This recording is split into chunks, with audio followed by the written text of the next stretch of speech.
All right, so let's get started.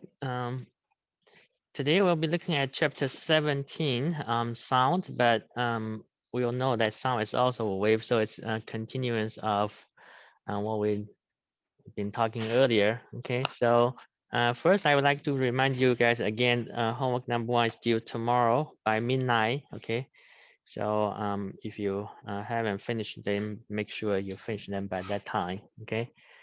All right, and then that's on expert TA. I think all of you guys have signed up, but just one of you haven't signed up. Okay, but um, you can find the information on the syllabus on the how to sign up. Okay, you need to go through the link again. Okay, all right. So for in-seat classroom disinfection, Macy and Morgan, you guys can help clean up the surface afterward today.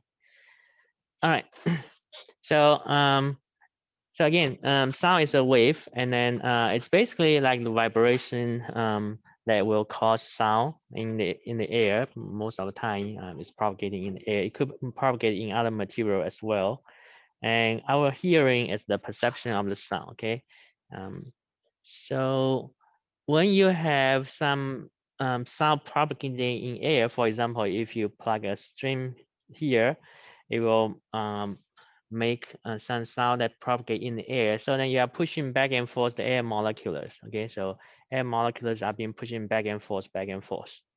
Um, so then you'll see that the density of variation of the air. Okay, so it's here you have dense air, here you have thinner here, etc. If you look at the pressure, you will see the pressure variation as well. Okay, when there's sound wave propagating through the air. Similarly, if a speaker makes a sound wave, then similarly the pressure will vary, just like a sine function or cosine function, and then the displacement of the air molecule will be either sine function or cosine function as well. Okay, and when the wave hits our ear, we can hear it. Okay, so that's our hearing. All right. And then for the speed of the sound, so this is similar to speed of wave because sound is a wave. So then you will be having the same quantities to describe the sound. So speed, wavelength of it, lambda, the period that for the sound wave to go one full cycle, and frequency will be one inverse of period.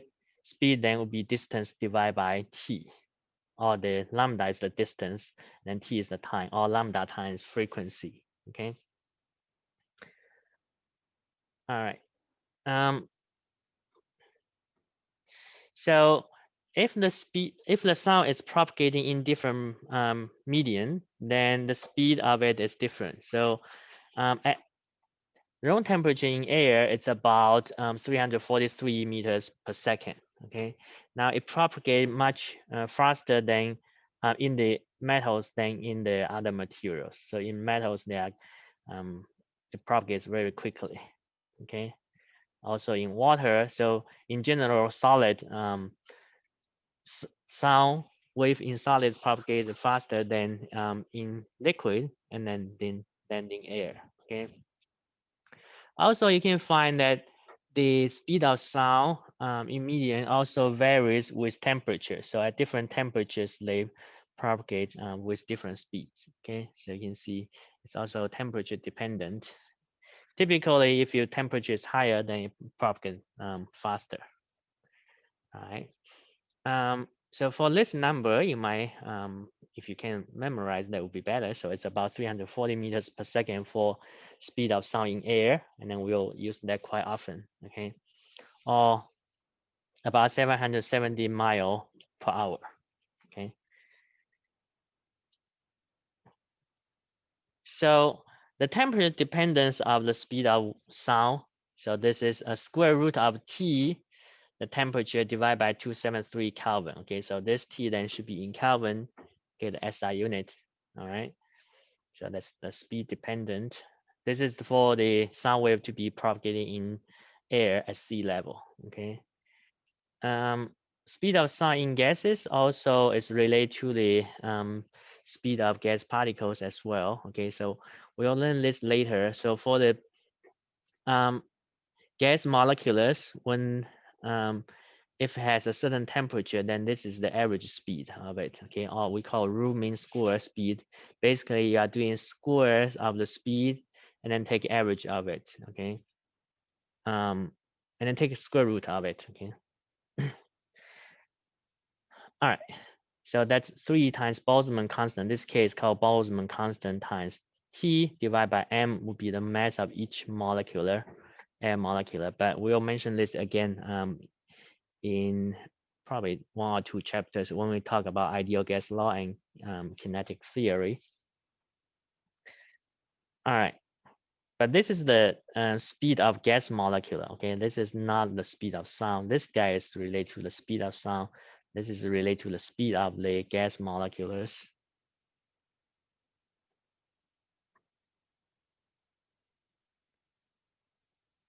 All right.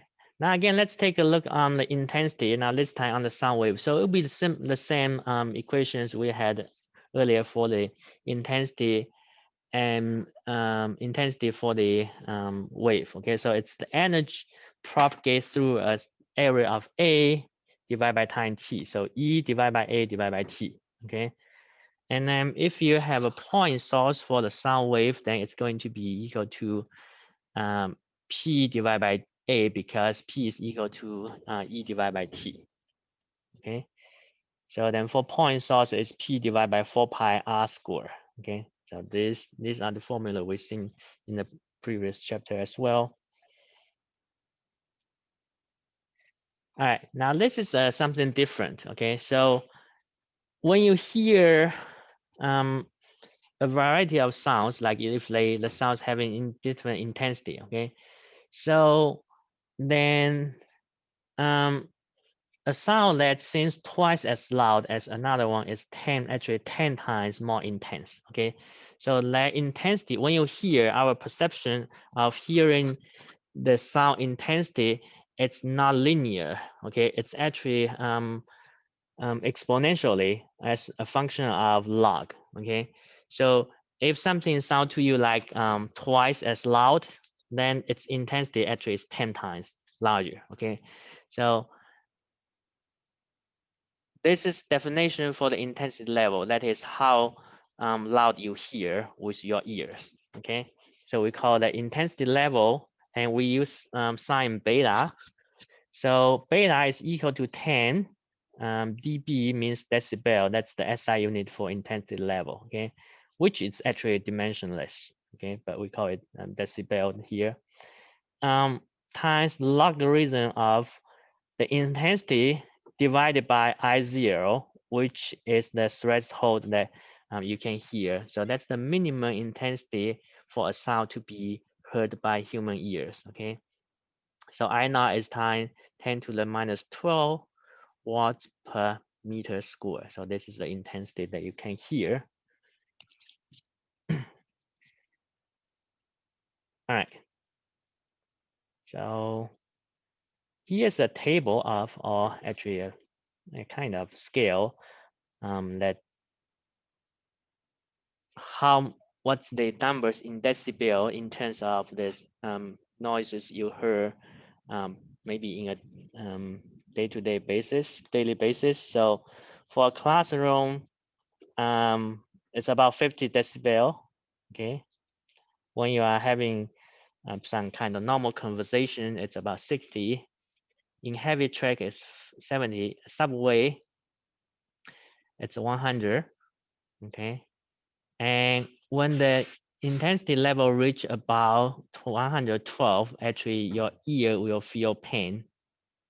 Okay, and yeah, that could be starting to have some not so present feelings on you. Okay, so your eardrum will rupture if this is 160.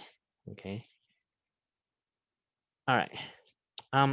I think this is an interesting video to show you the different examples of different, or actually the loudest sound in history that has ever been documented. Okay, so let me share with you guys. This one. Firstly, probably I'll just put my volume to maximum.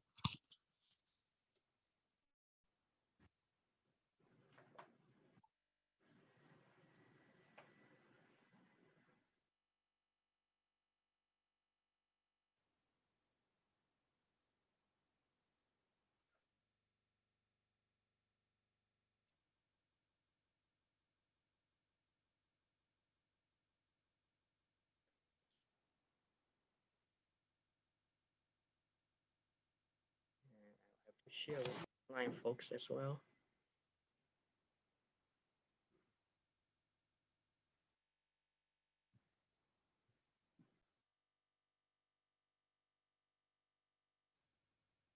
Real Life Lore is brought to you by Anchor Soundcore Portable Speaker Series. Click the link in the description for more information. Think for a moment about how loud the loudest sound that you've ever heard in your life was. If you're hearing my voice right now after experiencing an incident like that, then it was nowhere near the loudest sound that has ever happened. Humans at various points in history have heard sounds so loud from a source that they heard them from thousands of kilometers away from their actual origin. But before I can explain what the loudest sound was and how incredible it is, I first need to explain how sound is measured in terms of loudness in the first place. This image here is a sound wave. For the purpose of this video, all you need to know about really is the amplitude of the wave, because it's the amplitude that determines how loud a sound appears to be to humans. The decibel scale is what's used to measure the loudness of a sound, and it's important to note that the scale is logarithmic. This means that 10 decibels is 10 times more powerful than 0 decibels, and 20 decibels is 10 times more powerful than 10 decibels, but 100 times more powerful than 0 decibels. With all of that in mind, let's start building our way up to the loudest sound in history by beginning at 10 decibels, which is about how loud standard human breathing is and is barely audible to the average human. 10 times more powerful than this at 20 decibels is the rustling of leaves in the wind, and then 10 times more powerful than that at 30 decibels is a whisper. We're still in pretty quiet territory, so moving higher up to 44 decibels is the average ambient noise that's present in a library. A little bit higher than that, at 50 decibels, is the noise of a normal conversation in your home. And 10 times more powerful than that, at 60 decibels, is the noise of a normal conversation in a restaurant. 70 decibels is about the noise that a vacuum cleaner produces, and it's a good comparison for all the noises that are coming up next. Twice as loud as that, at 80 decibels, is the noise created by a garbage disposal. And 4 times as loud as a vacuum cleaner at 90 decibels is the noise that you would hear from a motorcycle engine if you were 7.5 meters away from it. 100 decibels would be 8 times louder than a vacuum cleaner and is roughly the noise produced by operating a jackhammer. Twice as loud as that, though, at 110 decibels is the average threshold that humans begin to experience pain at. And 108 to 114 decibels is the average noise produced at a rock concert. My friends over at Airplane Mode created a video about the value of music produced at concerts like this, so make sure to check out their video next in the description. A chainsaw produces a noise of 120 decibels, which is 32 times louder than the vacuum cleaner is. A shotgun firing right next to you is about 130 decibels. And about the loudest noise that you'll probably ever likely hear in your life is a passenger jet taking off if you were standing 25 meters away from it, which would be around 150 decibels. This is also the level of sound that can immediately rupture your eardrums instantly if you're ever exposed to it. But the loudest sound ever heard by humans that we've been building up to this entire time was unbelievably more loud than this. In the spring of 1883, the volcanic island of Krakatoa in modern-day Indonesia exploded with a force of 200 megatons, a force so powerful it obliterated the entire island. I've talked about this eruption before in a previous video, but I didn't spend much time talking about the noise that it generated. Any sound over 194 decibels begins to distort into more of a shock wave from an explosion rather than an actual sound wave. But the Krakatoa eruption generated an estimated 310 decibels at the epicenter of the explosion. This force was so loud that sailors located 64 kilometers away from the blast had their eardrums ruptured. The noise was even louder though than this may seem at first, because a pressure gauge located 161 kilometers away measured a sound of 180 decibels. It would have taken the sound about 7 minutes and 53 seconds to reach that far from the volcano, and it still would have been enough to not only rupture your eardrums if you were standing there, but also knock the wind out of your lungs and shatter glass windows on buildings. It's possible you could have actually died from the sound waves impacting and smashing through your body. But even if you didn't, you would be guaranteed to be permanently deaf for life afterwards. If the sound from the blast originated in Central Park in New York City instead, then everybody located inside of this circle would either be dead or permanently deaf for life afterwards. In real life, the volcanic blast was heard as far away as Perth, Australia, whose residents reported hearing what sounded like gunshots. It was also heard on the Indian Ocean island of Rodriguez, 4,800 kilometers away, whose residents reported what they believed to be cannon fire. Imagine if this time you were standing in Central Park and you heard what sounded like a cannon firing somewhere around you, only to find out later that the sound didn't come from near you at all, but rather came all the way from Ireland, and it took a time of nearly 4 hours to reach your ears. The sound wave began to grow less and less audible to humans the farther it traveled until the frequency became too low to be heard. Even though the waves couldn't be heard by humans themselves past a certain range, our instruments detected that the waves generated from the blast circled around the entire planet 3.5 times. So the next time you turn on your speakers with the volume a little too high, at least it won't be loud enough to cause a global catastrophe. But if you want a good speaker to listen to some of these sounds at a more reasonable level, then why not check out the Anchor Soundcore Boost? You can listen to me or any of your other favorite channels talk for up to 12 hours.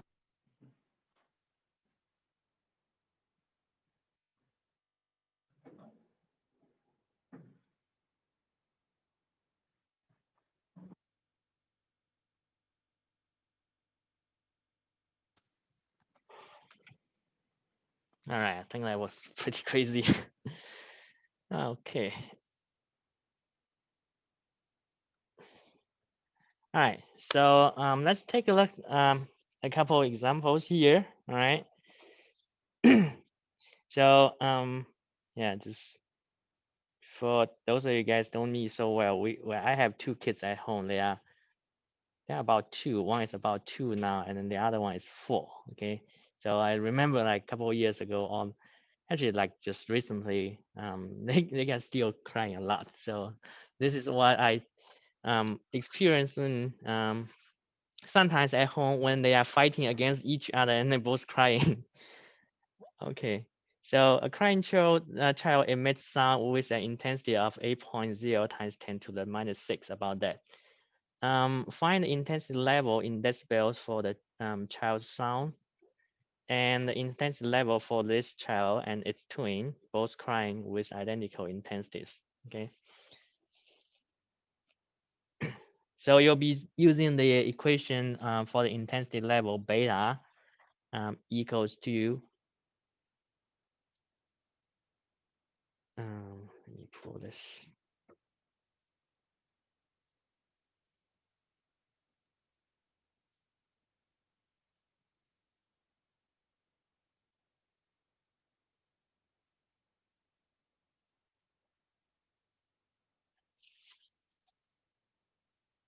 So if you go a couple slides back,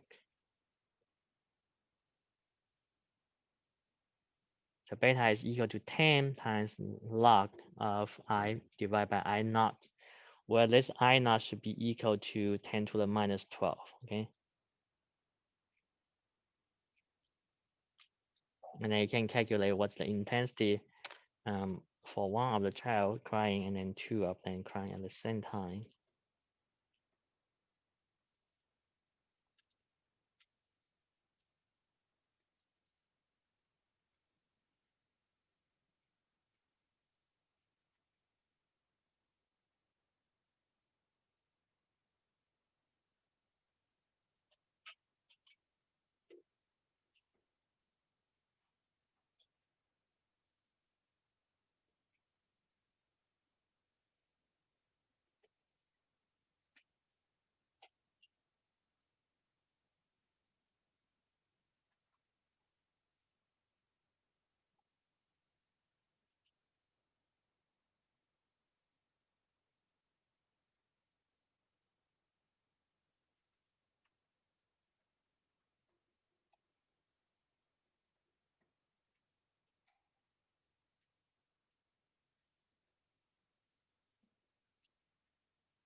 All right, so I think this is kind of straightforward. I see many of you guys have your responses in already.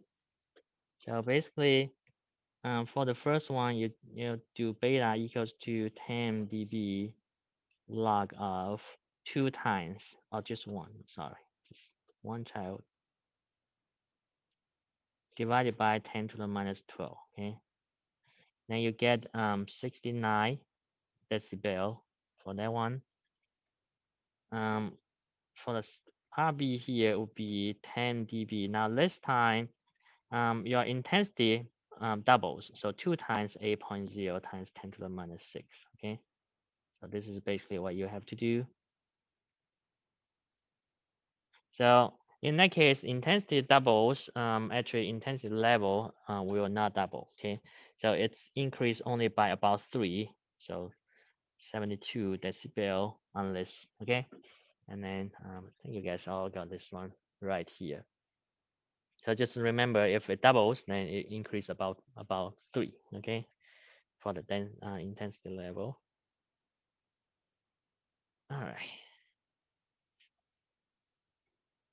great. So I think you guys all have the correct answers. I'm assuming you are good with this, but just in case, let me know if you have a question on this, okay?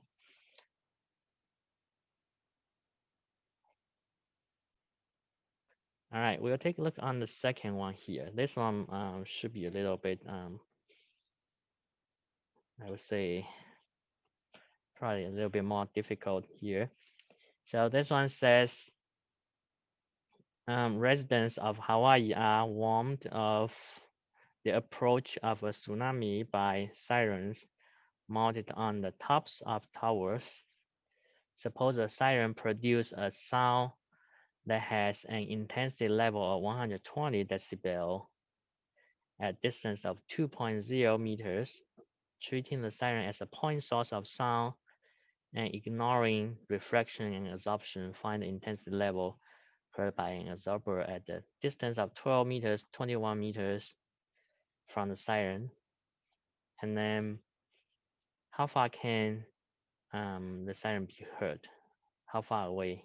Okay, so that's saying equivalent to saying how far away is the intensity drop to the threshold of our human ears. Okay.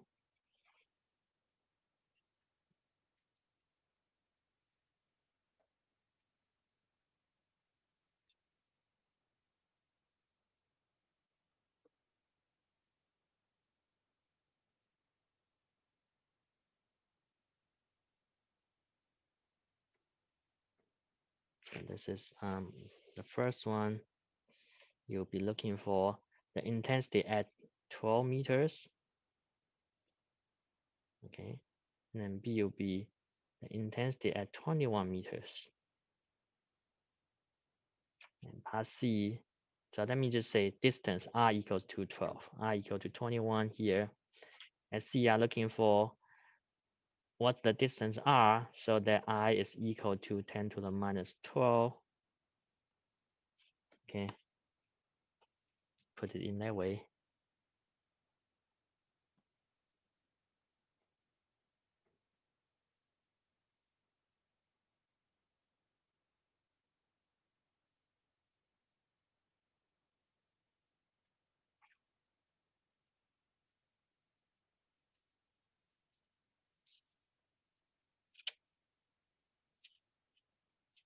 So you are given like beta equal to 120 when R is equal to 2 meters. And then possible equation you might be using is beta equal to 10 dB log of I divided by I naught, which is 10 to the minus 12. Okay. Another one you probably would be using is intensity would be equal to the power divided by 4 pi r square. Okay.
All right, I think this one be challenging, so I only see a couple of responses now, but we can take a look here together, okay?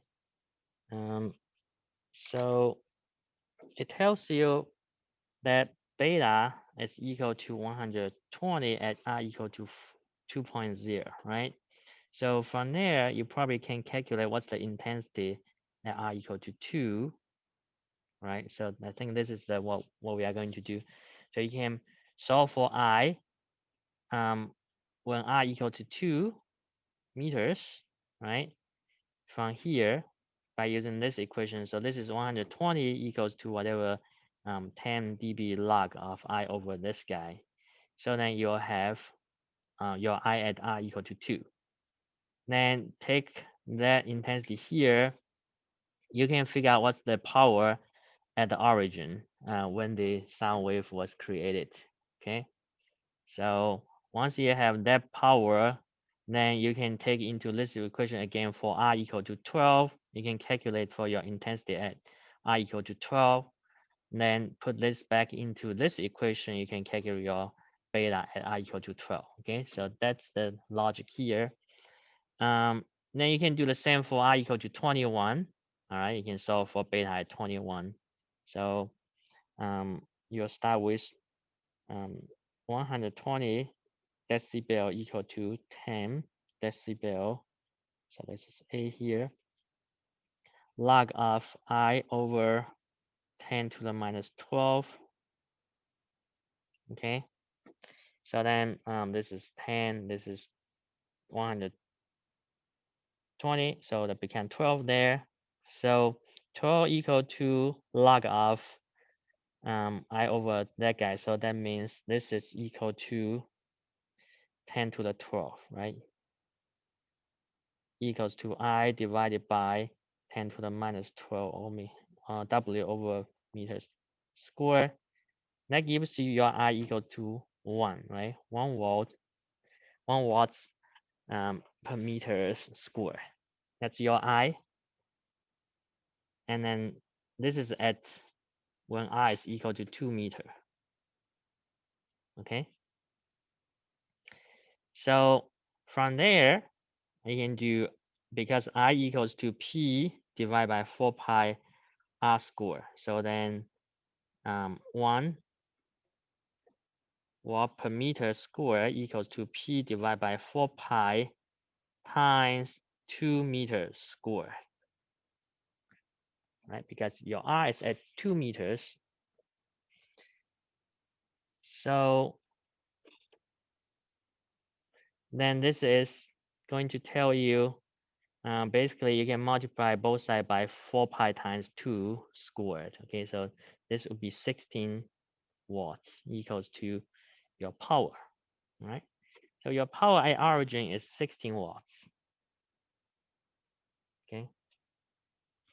Now you're looking for beta at 12 meters, so you're going to have to figure out I at 12 meters first, which is equal to power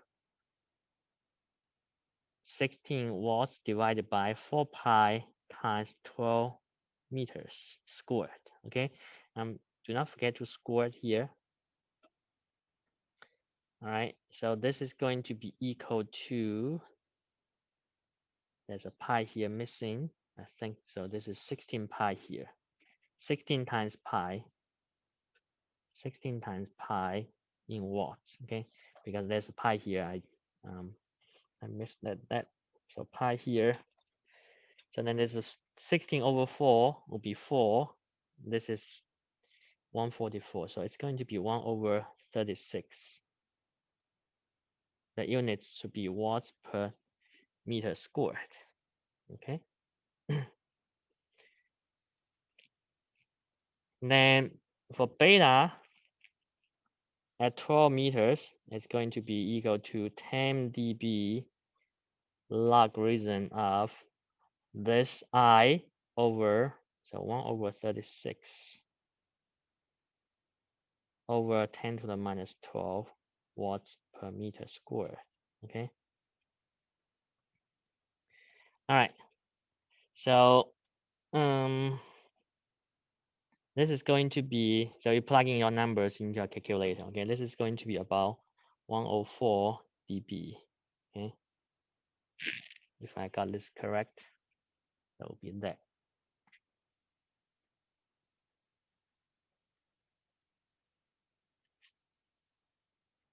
All right. Any questions you guys have?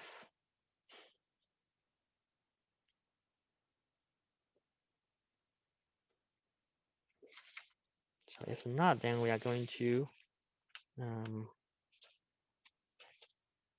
so you all have to do the same for r equal to 12, 21, okay? So then in part B, you'll be doing I at 21 meters first, okay?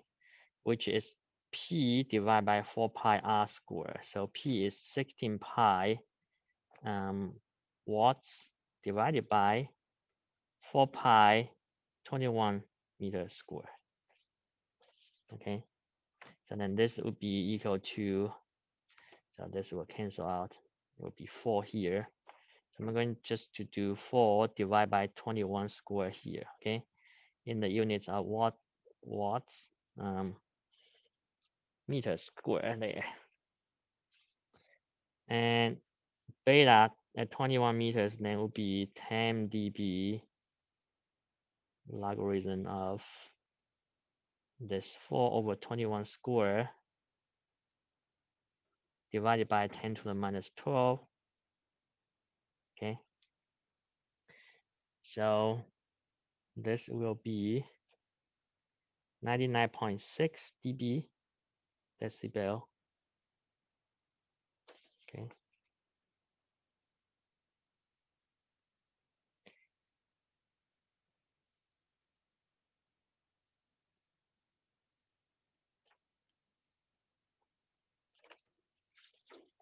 And for part C here, now it's asking you what's the distance r so that I is equal to 10 to the minus 12. Okay, so that's how far it can be heard. So then in this case, your I is equal to 10 to the minus 12, right? Equals to P. So I equals to, again, P. P is 16 pi watts divided by 4 pi r squared. Now you're looking for R. Okay, so this again, we'll have 4 remaining on the top. You got bottom down there. So this unit can cancel out, okay? So this is then equal to r squared is down here. You can multiply both sides by r squared, okay, to get rid of r squared there. So then r squared over here. So in that case, r squared is equal to 4 divided by 10 to the minus 12, okay? And then this is 1 over meters, okay? So 4 times 10 to the minus positive 12 then meters squared, okay? And you'll take square root to solve for your r. Square root of that, square root of that. So your r is equal to 2 times 10 to the 6 meters. Okay.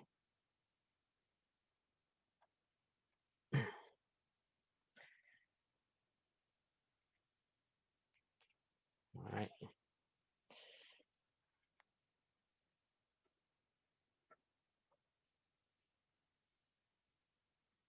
Just let me know if you have questions on this one.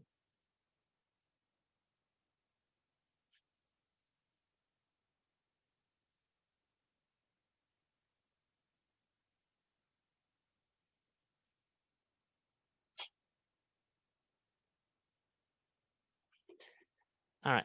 So if not, I think earlier before the class, I sent you guys an email about the modern physics. If you have interest, if you can tell me if you have interest by clicking on the link and then submit. So then we are planning for if we are going to offer modern physics next year. Okay, so basically for you guys, if you take modern physics, then you will get a physics minor. Okay, so but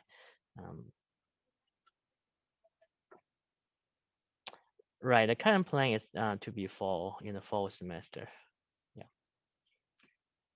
All right. Okay. So I think I just have this for today, but I still want to ask if you guys have any questions about your homework assignments. Okay. So if you have, you can ask me. If you don't, then you are free to go.